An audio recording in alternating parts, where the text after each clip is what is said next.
Welcome to Nanjil நாட்டு info channel. இன்னைக்கு நம்ம சேனலில் பார்க்க போகிறது ஹோட்டல் ஸ்டைலில் ஒரு சிக்கன் கிரேவி எப்படி பண்ணலான்னு பார்க்கலாம் வாங்க.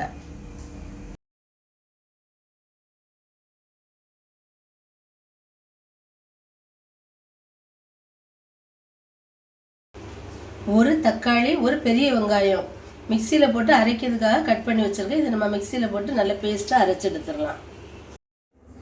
இப்போ ஒரு குக்கரில் 2 பெரிய வெங்காயம், 2 தக்காளி இதை எப்படி கட் பண்ணி வச்சுருக்கேன். இதை நம்ம போட்டுடலாம். ஒரு 2 டேபிள் ஸ்பூன் இஞ்சி பூண்டு பேஸ்ட்டு அதையும் இதில் போட்டுடலாம். நம்ம அரைச்சி வச்சுருந்த தக்காளி வெங்காயம் விழுது அதையும் இதில் சேர்த்துடலாம்.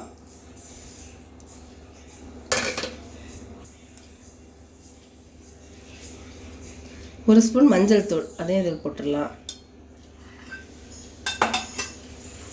இது 2 டேபிள் ஸ்பூன் மிளகாத்தூள்.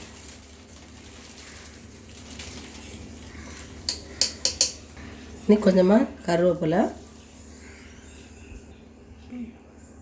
1 கிலோ சிக்கன் இதை நீட்டாக கழுவி க்ளீன் பண்ணி வச்சுருக்கேன். இப்போ இதையும் இதில் சேர்த்துடலாம்.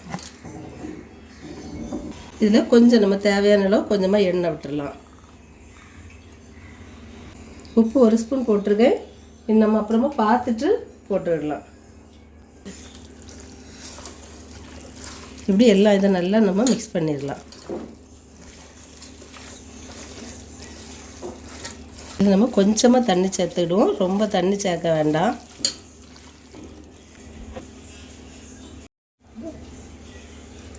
கொஞ்சம் ஒரு 1/4 கப்பு கூட தண்ணி சேர்த்துருவோம். போதும், ரொம்ப தண்ணி சேர்க்க வேண்டாம். இதை இப்போ குக்கர் போட்டு வெயிட் போட்டு மூடி ஒரு 2 விசில் வாரது வரை வச்சிடலாம். இப்போ நம்ம ஸ்டவ்வில் வச்சாச்சு. இது 2 விசில் வந்தோடனே நான் திறந்து காமிக்கிறேன். இப்போ நமக்கு 2 விசில் வந்தாச்சு. இதை ஆஃப் பண்ணிடலாம் ஸ்டவ்வை.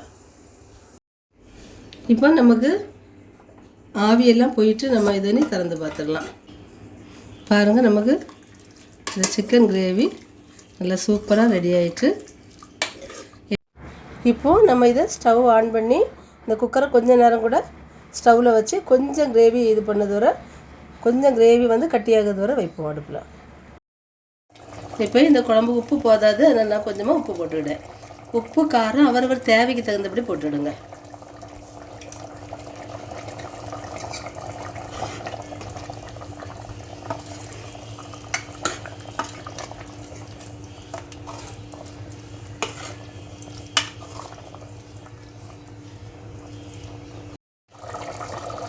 சரி, இப்போ நம்ம 1 ஸ்பூன் நல்ல மிளகு பொடி போட்டுடலாம்.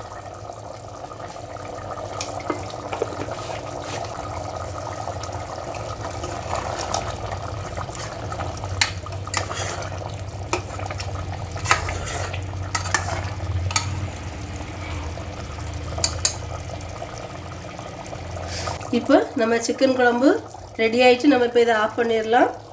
இதை கரம் மசாலாலாம் போட வேண்டாம். இது ஹோட்டல்லாம் இந்த மாதிரி தான் சிக்கன் குழம்பு வைப்பாங்க. ரொம்பவே ஈஸியாக வச்சிடலாம். எல்லாமே சேர்த்து போட்டு கலவை குழம்பு மாதிரி வச்சிடலாம். இந்த குழம்பு உங்களுக்கு பிடிச்சிருந்தா லைக் பண்ணுங்கள், ஷேர் பண்ணுங்கள், கமெண்ட் பண்ணுங்கள், சப்ஸ்கிரைப் பண்ணுங்கள். இன்னும் அடுத்தது நல்ல ஒரு வீடியோவில் சந்திப்போம்.